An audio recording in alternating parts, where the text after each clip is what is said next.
Bwana Yesu asifiwe tena. Ninamshukuru Mungu kwa sababu ya alfajiri nyingine ya leo. Namshukuru Mungu sana kwa sababu kwa neema yake kutupa tena kuwepo kwa utukufu wake na kwa makusudi yake.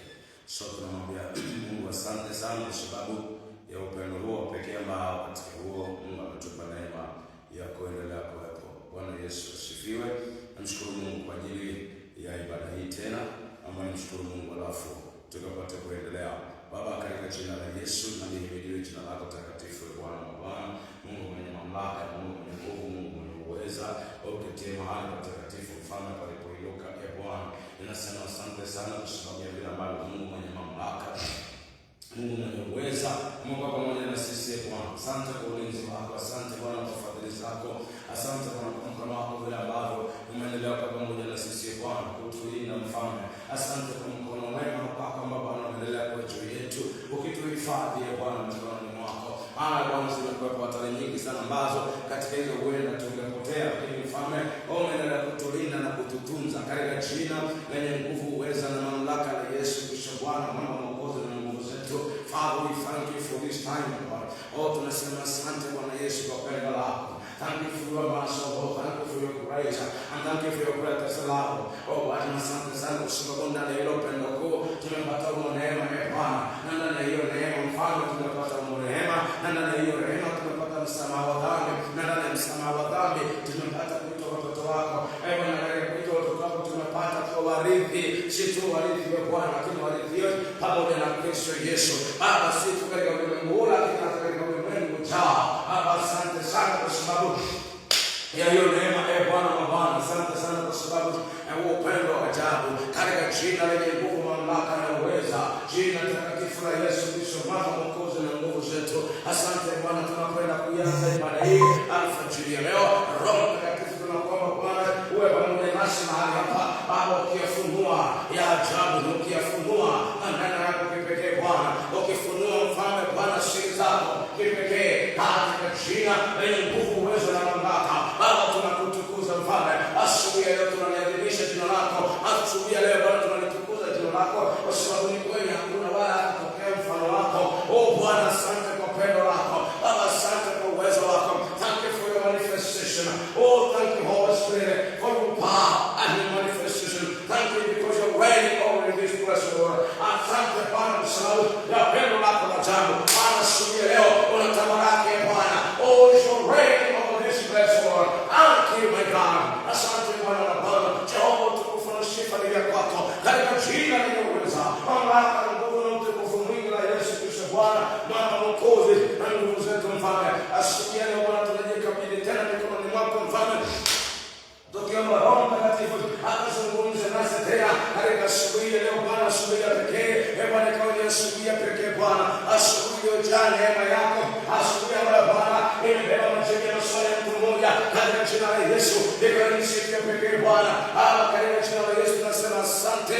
Mungu mtakatifu pamoja nasi na utaendelea pamoja nasi, just for the glory of the name of our Lord and Savior Jesus Christ. Thank you Bwana, asante kwa pendo lako katika jina la Yesu Kristo. Bwana Mungu aliye hai, Baba, tunalitukuza kuliadhimisha na kuliinua jina lako ambalo Bwana katika hilo mfalme kila kitu kinatendeka. Utukufu, sifa na heshima ni kwako siku leo, tangu mwanzo na sasa na milele yote. Bwana, unastahili Bwana. Tunasema mahali fulani kama mahali usingekuamini, wewe bado unadumu kuaminiwa. Asante Bwana kwa uweza na nguvu zako katika jina la Yesu Kristo. Bwana, tunapoanza sasa tunaomba Bwana neema yako wewe pamoja nasi mfalme. Roho Mtakatifu, tunaomba neema yako Bwana na wewe pamoja nasi na kuendelea katika jina lenye nguvu la Yesu Kristo mwokozi, jina lenye sifa nyingi. Tunakushukuru Bwana katika hilo jina la Yesu. Amen. Basi ndugu mtumishi wa Bwana mpendwa, nakushukuru sana kwa sababu ya alfajiri ya leo tena. Nashukuru Mungu ana pamoja na sisi kupitia mitandao. Basi Mungu akubariki sana, na natamani tuendelee kama inawezekana au kwa pamoja na sisi. Jana tumekuwa na neema, Mungu ametupa neema hii ya kuanza kuwa na ibada hizi ambazo zitakuwa ni mfululizo. Nilisema jana tutatoa matangazo pale mwishoni mwa ibada. Kwa sababu hiyo tunaomba tuendelee kwa sasa, lakini kwa nafasi kana hata pamoja na jana Mungu ametupa neema na kibali hiki lakini ametupa ujumbe mkuu unaoitwa nia ya Kristo. Ni ujumbe wa jumla, niseme hivyo. Tutaelewana tukule mbele katika tunavyoendelea. Tafadhali tutende pamoja kila siku ili kwamba tupate kusiwepo na kipengele ambacho kinavuka, kwa sababu naamini Mungu ameagiza jambo hili kwa sababu ya maisha ya mtu mmoja. Katika jina la Yesu Kristo mwana wa Mungu bali hapa. Basi ametupa ujumbe unaosema nia ya Kristo, lakini tumeanza na utangulizi fulani. Kwa nini ametupa hii ibada au jina la kizazi kinachomtafuta Mungu? Nilisema jana, nilisema tena kufika alama sana pamoja na jana kwamba Yesu Kristo mwenyewe anataka kuinua kizazi cha wamtafutao. Sikia, sio kizazi, si tu kizazi cha waombaji, kizazi cha wamtafutao. Si tu kizazi cha watu fulani ambao wanaonekana ni waombaji sana, ni kizazi cha wamtafutao. Wakati Roho Mtakatifu alipokuwa anazungumza na mimi mambo haya muda fulani uliopita, nikajiuliza, kwani mbona kama waombaji sasa hivi ni wengi? Ni kweli wako wengi waombaji, lakini wanaonitafuta wanazidi kupungua siku hadi siku. Ananiambia watu wengi wamekuwa waombaji, lakini just for their interest, kwa ajili ya utaji wao fulani. Sio watu wenye kiu, sio watu wenye shauku na mimi. So anatamani kuinua kizazi ambacho mioyo yao imejaa shauku yake, mioyo yao imejaa shauku, mioyo yao ni yeye Kristo mwenyewe. Yaani mahitaji makuu, hitaji kuu la mioyo yao ni Kristo. Hawa watu ambao Kristo anataka kuinua, kwa sababu gani? Yuko karibu kulitoa kanisa. Narudia tena, siku zimekaribia za kutolewa kwa kanisa. Mwisho umekaribia sana. Mtumishi wa Mungu Mtume Petro anasema mwisho wa mambo yote umekaribia. Tunaamini sasa hivi mwisho wa mambo yote ni kweli umekaribia, lakini kabla haujaja ule mwisho, Kristo anataka kuinua kizazi cha wamtafutao. Si tu wamchao wamtafutao. Katika jina la Yesu anataka kuinua kizazi cha namna hiyo, watu ambao mioyo yao ina shauku. Hapa si tu kwa bali ya watoto watakaozaliwa, anazungumza habari ya watu ambao mbegu itaota ndani yao, na shauku ya kumtafuta Mungu ndani yao. Shauku yao itakuwa ni kumtafuta Mungu, atakuwa na haja, ana kiu na Kristo.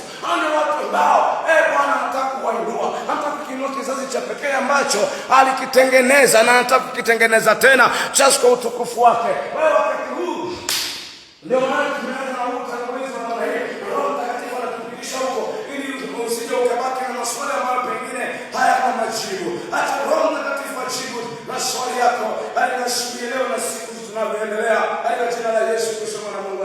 So tunataka kuinua kizazi ambacho shauku yao wanapolala, watu wakilala hawa wote wanakimbizwa na ng'ombe. Wanalala hawa wote wanakaa wanalala, wanaota ndoto za kimbingu. Akiamka akitembea, ndani yao haijajaa shauku ya uzinzi, imejaa shauku ya Roho Mtakatifu, imejaa shauku ya kimungu. Katika jina la Yesu watu ambao Mungu anataka kuwainua, amenajua wapo kabisa. Roho Mtakatifu anashughulikia hiyo katika jina la Yesu Kristo mwana wa Mungu aliye hai. So hata tuendelee katika siku ya leo, hata tuendelee tena, naomba tusome. Na jana tulisoma mstari wetu ambao ulikuwa msingi siku ya jana, ilikuwa ni kitabu cha Zaburi sura ya 24 kuanzia mstari wa 3 kuendelea mpaka mstari wa 6 pale. Sana sana hiki ndicho kizazi cha wamtafutao. Ukisoma pale kwa wakati wako utaona mambo mengi ambayo Roho Mtakatifu anazungumza pale, na anazungumza mambo mazuri sana pale. Naomba tuendelee sasa. Leo tutaanzia kitabu cha Mithali sura ya 8 mstari wa 17. Mithali sura ya 8 mstari wa 17. Asante Roho Mtakatifu. Thank you Holy Spirit. Asante kwa wakati huu Bwana. Haleluya, haleluya. Neno la Mungu linazungumza, nasema hivi. Kama huna Biblia naomba fuatana nami tuendelee kusoma, lakini kama una Biblia naomba tusome pamoja.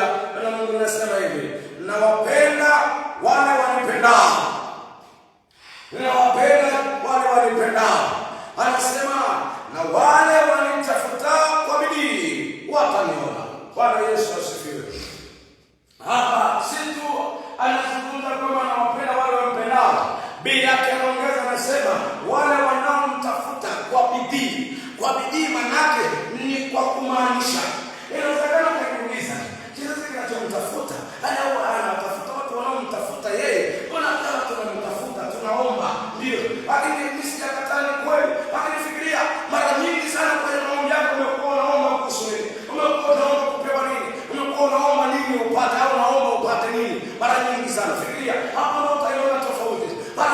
sana. Watu wengi anaomba, atapata inawezekana hata masaa kadhaa anaomba, ni kwa sababu ya mahitaji fulani aliyonayo katika mwili huu wa damu na nyama. Lakini watu wachache ambao atatenga muda wake na muda wake wa kuomba kila mara, anaomba kujaa nguvu za Mungu, anaomba kujaa Roho Mtakatifu, anaomba kumwishi Kristo duniani, anaomba kukaa ndani yake na yeye ndani yake, yaani anaomba hiyo neema ya Mungu, anaomba Bwana, anaomba kuwa makao na kufu.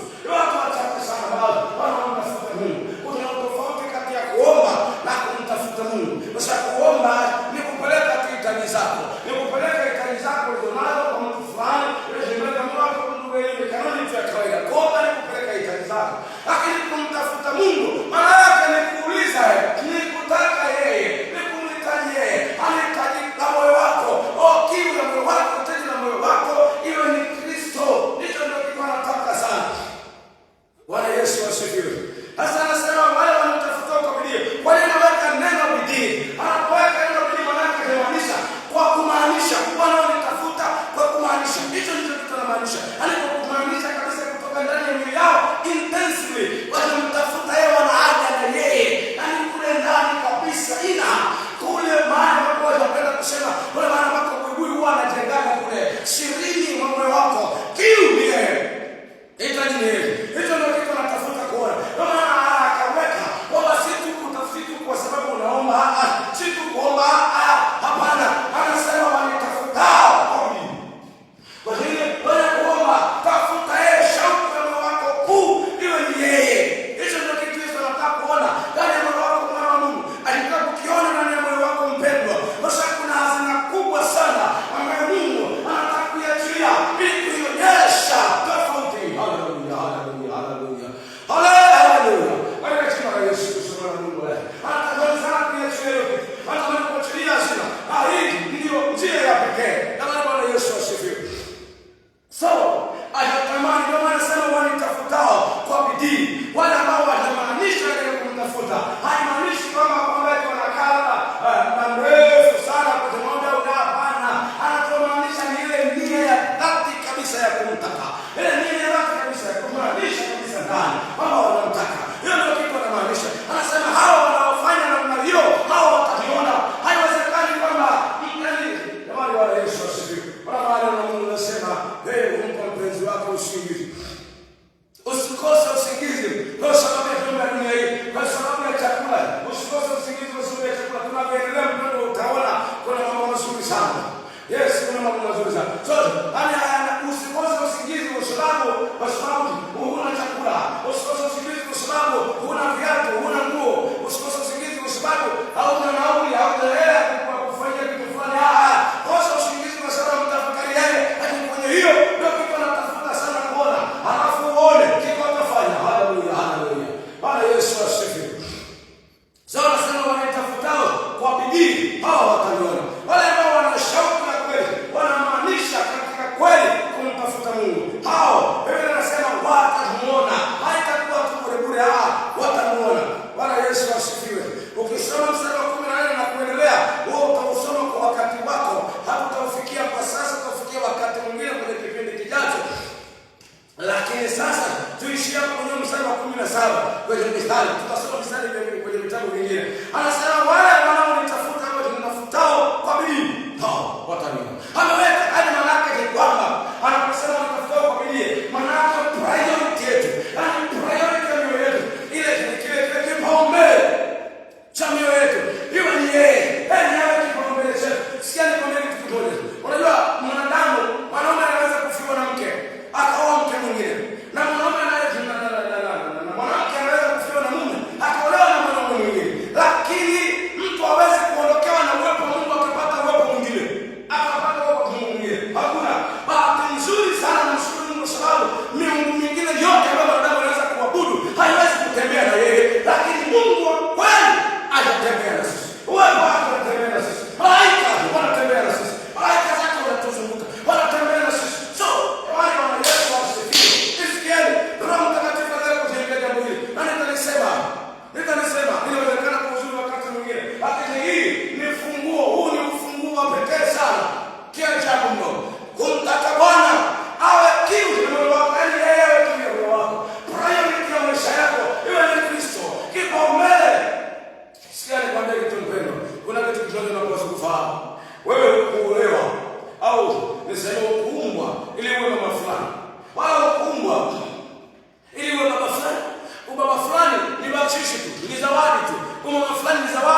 yako unatumia.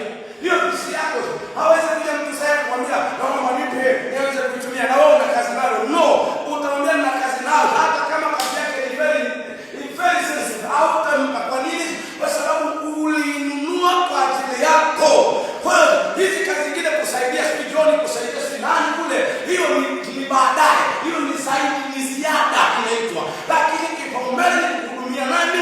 Wewe. That's the same. Ndivyo ilivyo. Umeumbwa na tumeumbwa kwa ajili ya Mungu mwenyewe. Hatukuumbwa kwa ajili ya vitu vingine. Na kwa sababu hiyo priority yako Mungu anatamani kuona priority ya moyo wangu ni yeye. Priority ya moyo wako mama ni yeye. Priority ya moyo wako kaka na dada na baba ni yeye. Anataka kuona hiyo kitu. Bwana Yesu asifiwe sana. Anataka kuona hiyo kitu. Kwa nini? Kwa sababu kuna kitu anataka kufanya. Naomba tuelewe kama tunavyoendelea, kila kitu kitaendelea kwa wazi na utapata kuelewa zaidi. Roho Mtakatifu akupe neema. Ale mtakatifu sana na mwaminifu. Na akupe neema ya kuelewa. Haya jina la Yesu Kristo Bwana Mungu wa Yaha. Naomba tuende kitabu cha Zaburi. Tuende kitabu cha Zaburi. Ile sura sio Zaburi, kitabu cha Yeremia, samahani. Nabii Yeremia sura ya 29. Najua ni maneno nayafahamu sana, lakini let us read again. Let us read again. Acha tusome. We are going to read from Jeremiah 29. Jeremiah 29, 12 to 13. Yes. Katika kitabu cha Yeremia sura ya 29, sura ya 12 na 13. The word of God is saying, the Bible says, nani mtaniita, mtakwenda na kuniomba, nami nitawasikiliza. Yote yake 13. Nani mtanitafuta, nani mtanitafuta, nani mtanitafuta. Hallelujah. Nani mtanitafuta na kuniona, mtakapo nitafuta kwa moyo wenu wote. Bwana Yesu asifiwe. Na Mungu anaeleza vizuri kabisa kwamba nani mtanitafuta. Mtanitafuta, tunasikia kwamba mtanitafuta ishia hapa. Anasema mtanitafuta na kuniona.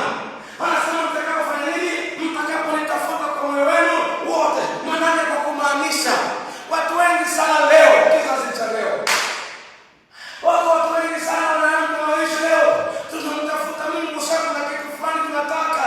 Watu ambao tunashiriki na kanisani, tunaenda kanisani kwa sababu kuna jambo fulani tunataka likae vizuri, kuna jambo fulani likae vizuri. Na mimi nimeona hii mara nyingi sana. Kuna watu wengi tu wamekuja, tumeshaomba niombeoke, ukiopenda tunaomba, tunamaliza kuomba, ile hali changamoto na shida aliyokuwa nayo ikiondoka, naye anapotea. Sasa shida si baba wewe ni kutaka wewe mshirika. Isipokuwa ni kwamba unapaswa kujua yule anayekusaidia wewe. Kanisa mtafute Mungu kwa sababu kuna vitu fulani nataka. Ngoja nikwambie hii siri, mpendwa mtumishi wa Bwana. Sikia. Naomba nitumie mfano kabla sijakwambia hii siri. Ya kwamba hata kama ni wewe mwenyewe mpendwa unayekaza. Wewe mwenyewe mpendwa uliyeko hapa. Sikia. Hata kama ni wewe mwenyewe mpendwa mtumishi wa Mungu. Hebu fikiria. Mtu aje kwako, anakuja kwako just kukusalimia. Anakuja amebeba plastic bag. Kuna mfuko amebeba mkononi. Ule mfuko ameubeba mkononi. Amebeba anakuja ili kwamba anakuja kukusalimia. Wakati anakuja kukusalimia na ule mfuko, wewe anapiga anagonga hodi, anabisha hodi, jamani hodi. Wewe unafungua mlango, unapokea mfuko, unamwacha aende. Ngoja nirudie tena. Anakuja kwako, kabisa mlango, halafu umefungua mlango, au fanya ni wewe umekuja kwangu, umegonga mlango, hodi, karibu. Ile karibu, nafungua mlango, nachungulia, naona kuna mfuko umebeba, napokea mfuko, narudisha mlango, nafunga, halafu tunaendelea na mambo yangu. Nakuuliza hata kama ni wewe, utarudi kwangu tena? Na kwangu kweli, wewe utarudi kwangu tena?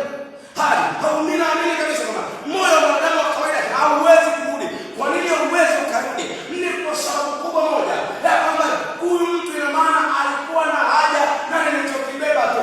Ana haja na vitu vyangu peke yake, hana haja na mimi. Hata wewe mwenyewe hata nikuulize wewe kaka. Let me kiasi. Akasi. Wewe umechumbia mdada. Alafu anapokea hela yako, akishapokea hela siku unampelekea hela, anapokea simu. Baada ya hapo ukishaondoka hataki mawasiliano na wewe. Ukimwambia pesa na zawadi yako, anapokea simu na anachangamka kweli kweli. Hata wewe unaoa huyo, sema ukweli. Bali ukweli kwamba unamwacha kwa sababu gani? Umeona huyo anataka vitu vyako tu, hana haja na wewe. Ndicho kinachotokea. Kwa nini? Sikia. Mtu anapoa hata tunaona sababu kupokea kama mzigo ulikobeba, lakini amekukaribisha wewe kwa bashasha, kwa raha, kama kumpenda karibu sana, karibu sana rafiki yangu, karibu ndugu yangu, anakaribisha kwa bashasha, kwa furaha, kwa tabasamu nzuri, anakaribisha ndani. Hata kama ungesahau kupokea mzigo uliobeba, utaona huyu mtu inawezekana amesahau, hata kama inawezekana wengine wanaweza kufikiri sio nidhamu ndogo, lakini inawezekana wengine tukafikiria hivi kwamba inawezekana huyu mpendwa amefurahia sana uwepo wangu kiasi kwamba amesahau, hana haja hata akumbuke kwamba kuna zawadi nimebeba. Amefurahia sana. So nisikie, hii ni kufanyaje? Kikawaida tu kabisa. Hiyo ni kumuonyesha mtu priority kwamba wewe ni wa thamani kuliko vitu ulivyonavyo. Wewe ni wa thamani kuliko vitu umebeba. Wewe ni wa thamani zaidi. Yaani wewe ni bora zaidi kuliko vile vitu tunafanyaje? Una care. Vile vitu unabeba havina thamani. Zawadi tunazomletea hazina thamani kama wewe. Wewe ni wa thamani zaidi. Sasa mara nyingi tunafanya haya makosa. Sasa sikia na uisikie sauti ya Bwana asubuhi ya leo. Kama yeye anataka sana tumuonyeshe alivyo wa thamani kwetu, badala ya kupokea vitu vyake tunakwenda na wewe au kwenda kutafuta vitu kwake. Tumtafute yeye, tumuonyeshe alivyo wa thamani. Kama yeye ni wa thamani kuliko magari, kama yeye ni wa thamani kuliko hela na machumba na mengine, kama vitu vingine, tumuonyeshe yeye ni wa thamani zaidi ya vyote. Kwa nini? Kwa kumtaka yeye. Yeye ataamua. Tumemwalika, tumemtaka. Yeye anajua anabeba nini kutujia. Haleluya. Sikama unaelewa, tafadhali fuatilia kitu kizuri kwenye YouTube. The Trumpet Voice. Fuatilia kwa channel yetu ya The Trumpet Voice. Wewe tunakugani na mnaomba kufuatilia kwa marefu, lakini naomba kipiki ufahamu. Sikia. Yesu anataka kuona thamani yake. Tumuonyeshe thamani kwa mioyo kabisa ndani, sio kwa unafiki mdomoni. Ndani kabisa tumuonyeshe thamani kwa Yesu. Wewe ni wa thamani zaidi ya vyote. Kumtafuta Mungu au kumtaka Mungu kwa moyo, kumtaka Mungu kwa moyo kabisa ni kumuonyesha kwamba yeye ni wa thamani kuliko vitu tunavyohitaji kwenye mwili huu. Na kama tukimuonyesha yeye ni wa thamani, nisikie nikwambie kitu. Ndio maana angalia, mtu yote anasema mimi, msichana yote anasema mimi nitamkubali kwa kile atakayekuja, au ni maskini au ni tajiri, mimi nitamkubali yeye kama yeye, maana sio mali zake. Mtu kama huyo akipata, hata kama huyo mwanaume alikuwa ana mali pengine amezificha, atakapokutana na mwanamke wa hivyo atatoa vyote vilivyo vyake na vitakuwa vya huyo mwanamke. The same to Jesus. Kama tukimuonyesha thamani, tutamuonyesha yeye ni zaidi ya vyote, tunahaja naye kuliko vitu vyote alivyotaka vitakuwa vya kwetu. Bwana mtumishi wa Mungu, Bwana kama uelewi, elewa vizuri. Sikia, Yesu anatamani moyo wako umwelekee, shauku ya moyo wako iwe ni yeye. Elewa. Tafadhali nasema tena elewa. Anataka shauku ya moyo wako iwe ni yeye. Yaani hitaji la moyo wako, yaani thamani, kitu cha thamani zaidi kwenye moyo wako iwe ni yeye, sio vitu. Iwe ni yeye. Yaani yeye kama wewe, kama yeye atakuwa thamani kwenye maisha yako kuliko vyote, ukamuonyesha jinsi alivyo mzuri, jinsi alivyo wa thamani. Nisikilize, vyote alivyonavyo vitakuwa vya kwako, utakuwa na haki. Bwana Yesu asifiwe. Ndio, utakuwa na haki kubwa sana. Utakuwa na haki ya kutumia vitu vyake kabisa. Ni haki yako. Kwa nini? Kwa sababu umemuonyesha jinsi alivyo wa thamani. Haitawezekana, hakuna mwanadamu yote kukikawaje kwamba anaweza kukubali kwamba vitu vyake ni vya thamani kuliko yeye mwenyewe. Haiwezekani. So mpendwa, nakuomba elewa jambo hili kabla tujaenda kwenye kuomba Mungu. Jana nilisema tunaanza na maombi ya toba. Na jana tulianza hivyo. Na nilisema kwa nini? Kwa sababu ni mwanadamu kwa asili ya kuumbwa katika uwepo wa Mungu. Tunaendelea kusoma utaona kwa asili, sababu ile kipindi endelevu utaona makungu awe akanja uwepo wa Mungu hata kidogo. Kama tumekanja uwepo wa Mungu, hatusikii bubujiko la Roho na tumejifeel comfortable, tumesikia vizuri, tumejifeel comfortable kabisa, tuko sawa, tunaona tuko sawa. Anasema pengine tuna chakula kiko vizuri, tuna mshahara mzuri, tunaendelea tunajifeel comfortable. Hapana, hiyo ni makosa. Kwa maana tukaanza na maombi ya toba, tunamwomba Mungu aturehemu, Mungu atutakase, Mungu atuoshe. So mimi niombe kitu kimoja kwamba na leo turudie kwa dakika chache tena kidogo. Inawezekana kuna ndugu zetu ambao tuko pamoja na wao, tutarudia kidogo. Alafu baada ya hapo nitakuelekeza kitu kingine ambacho tutakuwa tunaendelea kuomba mbele za Bwana. Lakini target kuu ni kukaa uweponi mwa Bwana. Maana nisikie mtu mmoja anaitwa Habakuki nabii atasema, lakini mimi nitasimama katika zamu yangu. Na kwenye kusimama kwenye zamu yangu sitaki akisema, anasema nitajiweka juu ya mnara. Kwa nini? Nataka nisikie atakayoniambia. Tunavyoendelea utapata kuelewa kwa nini tunapaswa sana kukaa katika uwepo wa Mungu. Bwana Yesu asifiwe. Basi leo tuende mbele za Mungu sisi tukapata kuomba mahali popote ulipo, ikiwa uko nyumbani, ikiwa uko mahali popote pale ambapo unafuatilia ibada hii kwa njia ya mtandao, tafadhali wewe kutembea na kufuatilia kwenye Facebook, naomba tuungane pamoja katika jina la Yesu tukapata kuomba sasa. Na tunaomba tena rehema kwa dakika chache, alafu tutaendelea na mahitaji na mambo mengine ambayo tunaendelea kuomba katika jina la Yesu. Akikuwa tunaendelea baada ya toba, tunaomba urejesho tena. Yesu, tunaomba urejesho tena. Urejesho, Mungu atupe neema, ile neema yake na irejee juu yetu tena. Ule uwezo wake na ule juu yetu tena katika jina la Yesu. Let us pray. Baba, katika jina la Yesu Kristo mwana Mungu aliye hai, asante kwa sababu ya neema yako Jehova Mungu mtakatifu. Bwana, asante kwa pendo lako na jana, asante Bwana kwa fadhili zako Bwana. Kwa hakika nyingi mno Bwana katika maisha yetu. Jehova, tunalitukuza na kuliinua jina lako ambalo Bwana ni jina kuu sana kuliko majina yote. Jina takatifu Bwana unapita majina yote. Asante Bwana kwa sababu ya shughuli leo. Mungu mtakatifu, tunakuomba Bwana wangu na baba yangu kama utusamehe mfalme. Bwana, mahali popote Bwana ambako Bwana tumekutenda makosa. Bwana, hasa ukanje uwepo wako. Maana Bwana ni kweli kabisa sawa sawa na maneno yako na vile ambavyo unazungumza Bwana mabwana kwa Roho wako Mtakatifu ya kwamba chanzo cha dhambi ni kukanja uwepo wa Mungu. Chanzo cha dhambi ni kukaa mbali nawe. Chanzo cha dhambi ni kukaa nje ya uwepo wako Bwana.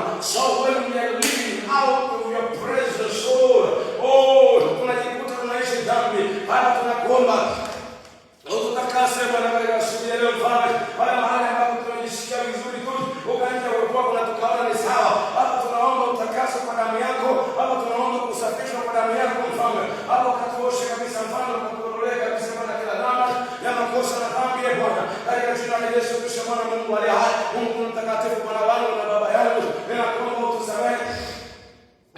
Bwana, nakuomba Mungu mtakatifu utusamehe kabisa. Baba, tutakase kabisa Bwana siku ya leo. Katika jina la Yesu Kristo mwana Mungu aliye hai, Baba, tunakuomba ututakase. Baba, tunakuomba ukatuoshe.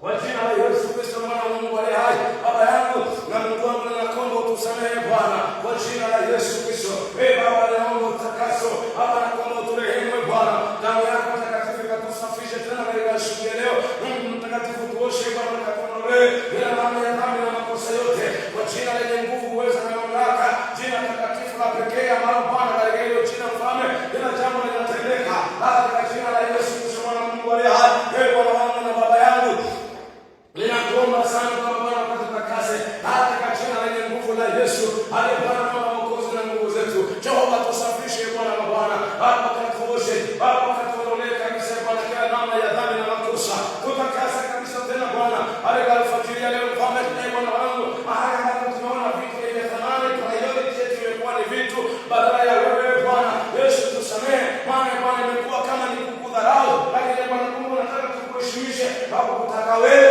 Bwana, kukuona wewe ni thamani zaidi. Bwana, kuliko vyote. Baba, tunaomba Mungu mtakatifu katika alfajiri ya leo Mfalme ukatusafishe. Baba, tunakuomba ukatuondolee kabisa Bwana kila dhambi na makosa yote katika jina la Yesu Kristo mwana Mungu aliye hai.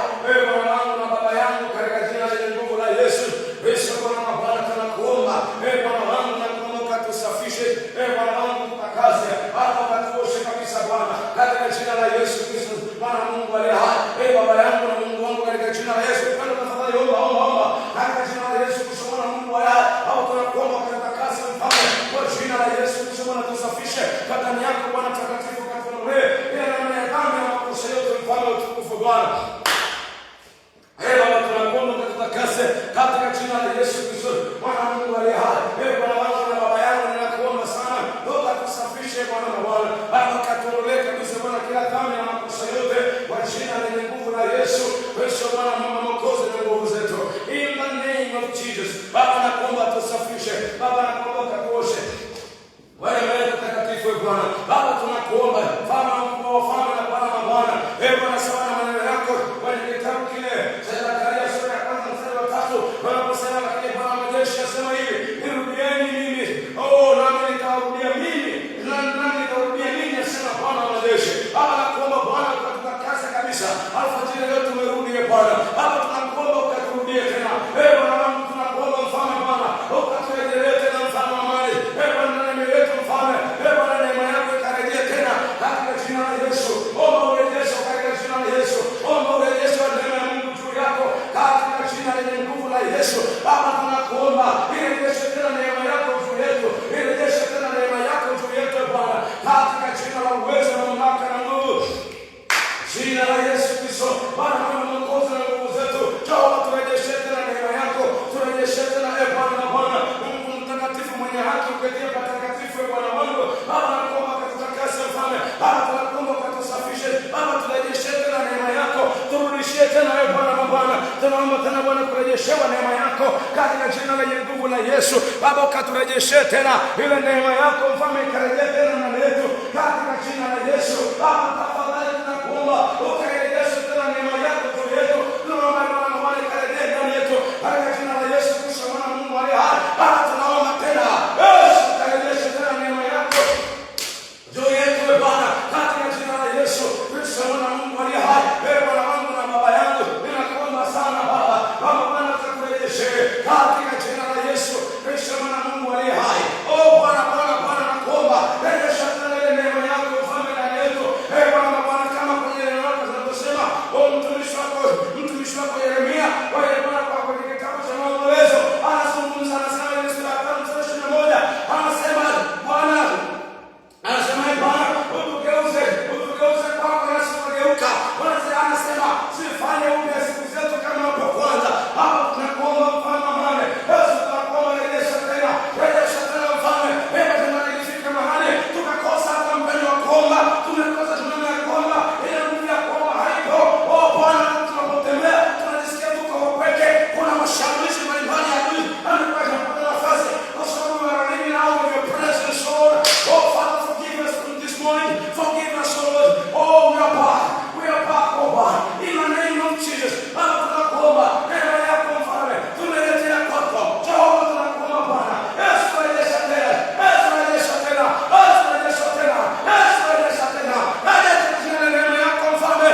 Haitamalaki sasa, haitamalaki sasa, haitamalaki sasa kwa jina la nguvu la Yesu. Haitamalaki neema yako Bwana, haitamalaki neema yako kwa jina la Yesu Kristo. Bwana wangu na baba yangu, ninakuomba sana Baba, neema yako Bwana na itawala kutamalaki kwa jina la nguvu la Yesu Kristo, mwana wa Mungu aliye hai. Bwana wangu na baba yangu, mimi nakuomba sana Jehova Mungu mtakatifu, Bwana ukatende katika jina la Yesu.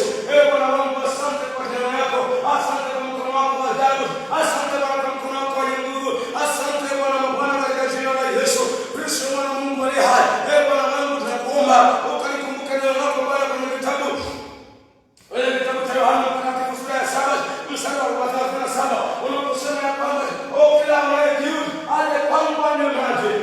Yesu nakuomba tena Bwana, kwenye Isaya anasema hata kwa nini ununua kitu ambacho sio thamani? Unasema wewe njoo tu, kila ambaye kiu aje kwangu anywe maji ya uzima bure. Baba, nakuomba neema yako Mfalme na nimiliki ndani ya watu wako Baba, yako mahitaji mbalimbali ambayo watu wako wanayo katika jina la Yesu. Hebu sasa ombea mahitaji yako, tunajua kuna mahitaji mbalimbali mwili huu tu, tutaendelea vizuri na utapata kuelewa kati tunavyoendelea na ujumbe huu ambao Bwana ametupa katika jina la Yesu Kristo, mwana wa Mungu aliye hai. Yaombea mahitaji yako sasa katika jina la Yesu Kristo, Bwana wangu na baba yangu, katika jina la Yesu. Katika mahitaji yako mengine, naomba tuombe kwa ajili ya familia, tunaziombea familia katika jina la Yesu Kristo, mwana wa Mungu aliye hai. Baba, tunaombea tunaombea familia katika jina la Yesu Kristo, mwana wa Mungu aliye hai. Baba, tunaomba kwa ajili ya ndoa kwa jina la Yesu. Baba, kuna changamoto, Roho Mtakatifu nakuomba ukalisogea, rejesha tena Bwana, rejesha tena mfano utukufu, rejesha tena Bwana katika jina la Yesu, ukarudisha tena Mungu Mtakatifu, kafanya tena upya katika jina la nguvu la Yesu. Baba, ukarejesha tena kwa jina la Yesu. Bwana wangu nakuomba, rejesha tena Bwana, Bwana kama ile shida, ukaiondoe ile shida, Bwana tunaomba ukaifanye urejesho, hiyo ndio ikae salama tena, hiyo ndio ikae salama tena, hiyo ndio ikae salama tena, hiyo ndio ikae salama tena, hiyo ndio ikae salama tena kwa jina la nguvu la Yesu. Roho Mtakatifu nakuomba, Bwana ukashughulike, Baba ukatende, Yesu rejesha tena kile machini mahaba na familia hizo ndoa kwa jina la Yesu aliye hai. Hata mamlaka iliyopewa atamkachia, toa kwa mamlaka, toa katika ndoa, toa katika ndoa machini mahaba na familia, wanawake na wanaume, toa katika in the name of Jesus. Wanawake ambao wanasumbuliwa na ndoto mbaya na katika hizo ndoto wamekosa kuolewa, wamekosa kuoa kwa jina la Yesu aliye hai, wakiwa wanataka na pinga hizo roho, ninavunja hizo roho, nazivunja pepo, unaivamia ndoa za watu, unaivamia nafsi za watu, toa katika moto kuwakie, moto na wake, fire of the Holy Spirit, fire of the Holy Spirit, fire in the name of Jesus, moto wa Mungu mtakatifu kwa jina la Yesu Kristo, mwana wa Mungu aliye hai. Baba, nakuomba fungua vifungo vyote vilivyofungwa mahali ambako hiyo ndoa imeingiwa kwenye ulimwengu wa roho, hiyo ndoa imeingiwa kwenye ulimwengu wa roho kwa jina la Yesu Kristo, mwana wa Mungu aliye hai. Hiyo ndoa imeingiwa, walioharibiwa kwenye ulimwengu wa roho, na sambaratisha hizo roho katika jina la Yesu. Asante Roho Mtakatifu, na sambaratisha hiyo roho, hiyo ndoa, hiyo haribu hiyo ndoa kwa jina la Yesu aliye hai. Na pinga hizo ndoa, akakemea shetani adui wa msalaba, toeka kwenye mamlaka, toeka haribiwa, toeka haribike kwa jina la Yesu aliye hai. Roho Mtakatifu naomba fungua Bwana kila vifungo, ondoa kwa jina la Yesu. Roho Mtakatifu nakuomba fungua Bwana, Yesu ondolea mbali kila namna ya shida, ondolea mbali kwa jina la Yesu. Hizo ndoa zikarejee kwenye amani, zirejee kwenye umoja kwa jina la Yesu. Hata wale ambao inawezekana wanaishi pamoja lakini hawana umoja, mila zao ni tofauti, Roho Mtakatifu anakuomba rejesha tena kwa jina la Yesu Kristo, mwana wa Mungu aliye hai. Baba, rejesha hizo ndoa, rejesha hizo ndoa Mfalme katika jina la Yesu Kristo, mwana wa Mungu aliye hai. Rejesha hizo ndoa Bwana wangu na baba yangu, nakuomba Mungu Baba, tunakusihi Mungu Mtakatifu, kama mahitaji mengine, wengine ambao mahitaji ya kiroho wanahitaji kuendelea kukua katika jina la Yesu Kristo, mwana wa Mungu aliye hai. Asante Bwana kwa neema ambayo umeiachilia, maana Mungu Mtakatifu umeachilia, umeachilia Bwana, umeachilia kukua kwa kiroho, umeachilia kukua kiroho, spiritual growth. Yes, inaongezeka kwa jina la Yesu. Wale wanatamani kukua, wale wanakimbia kukua, wenye kukuelewa zaidi, wenye kukusikia Bwana.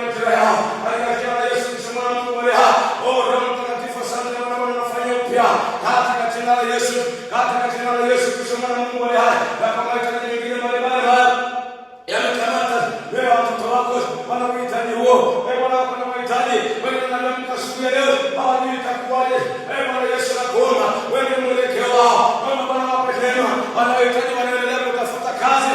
Bwana nakuomba Mungu mtakatifu kawatokee leo na iwe tofauti katika jina la Yesu. Bwana ukathibitishe neno lako Bwana. Asante Bwana maana alitakumbwa leo katika ahadi zako kwa jina la Yesu Kristo mwana Mungu aliye hai. Wewe mtakapokea neema ya Bwana, wewe mtakapokea mahali alipo katika jina la Yesu. Pokea neema ya Bwana wewe juu yako kuanzia leo. Pokea kibali kwenye biashara yako, pokea kibali katika jina la Yesu. Pokea katika jina la Yesu Kristo mwana Mungu aliye hai. Kila roho za chuma ulete zikae mbali na wewe kwa jina la Yesu Kristo mwana Mungu aliye hai. Zikae mbali na mlango wa biashara yako, zikae mbali na mlango wa biashara yako kwa jina la Yesu. Hiyo hali ya kufikiriwa kiroho, hiyo hali ya kufikiriwa kihuduma kwa jina la Yesu. Zikae mbali na wewe kiroho, unataka kufikiria mtumishi wa Bwana kwa jina la Yesu. Nasema zikae mbali na wewe, maana imetumwa kwa jina la Yesu. Ninaagiza achia Bwana katika jina la Yesu. Bwana ninakuomba neema yako wewe juu yao, neema yako Bwana wewe juu yao kwa jina la Yesu. Mahali mlipo, mahali mnaposhika katika jina la Yesu. Bwana aliye mgonjwa, inawezekana ni tumbo, kifua au miguu au popote pale kwenye mwili, Roho Mtakatifu asante katika jina la Yesu Kristo mwana Mungu aliye hai. Na hakuna ugonjwa ambao hautapona, hakuna ugonjwa ambao hautapona katika jina la Yesu Kristo. Kila ugonjwa utapona, kila ugonjwa utaondoka, kila aliye mgonjwa atapona na kila ugonjwa utawaacha watu kwa jina la Yesu. Hata kama ni paralysis, yeyote anayeamini sasa hivi na pokea kwa jina la Yesu.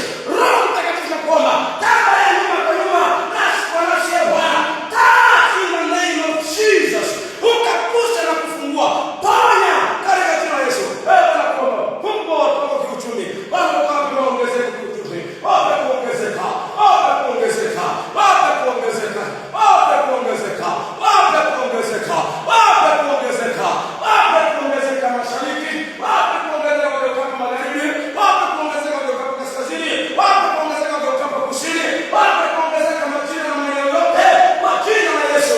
Baba nakuomba in every arm of your life, oh my Father, manifest yourself in the name of Jesus. Baba naomba ukaonekane na kujulikana kama wewe ni Mungu utendaye kwa utukufu wa jina lako.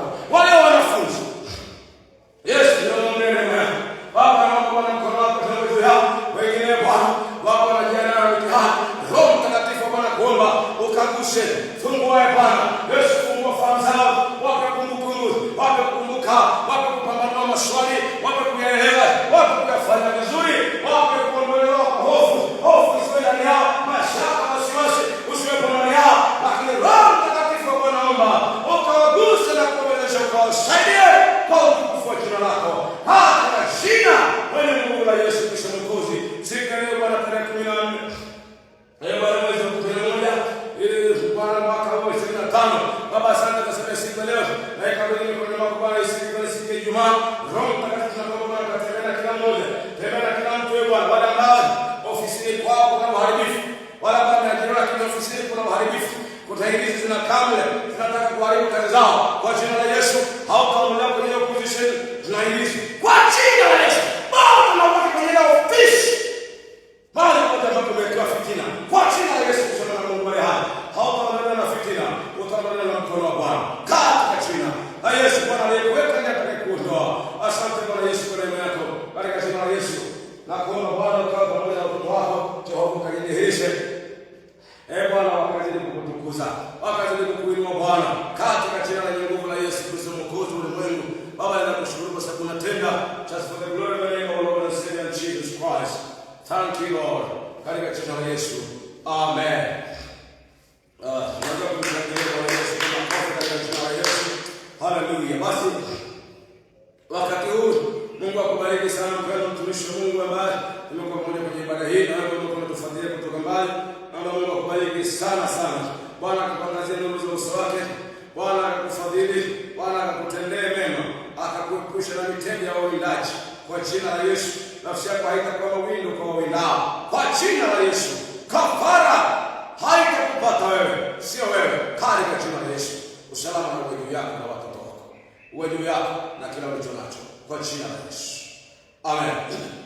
Basi naomba nikutoe matangazo haya kwamba tutakuwa tukiendelea kuanzia siku ya Jumatatu mpaka Jumamosi kila siku alfajiri ya saa 11 kamili tutakuwa hapa tukiendelea.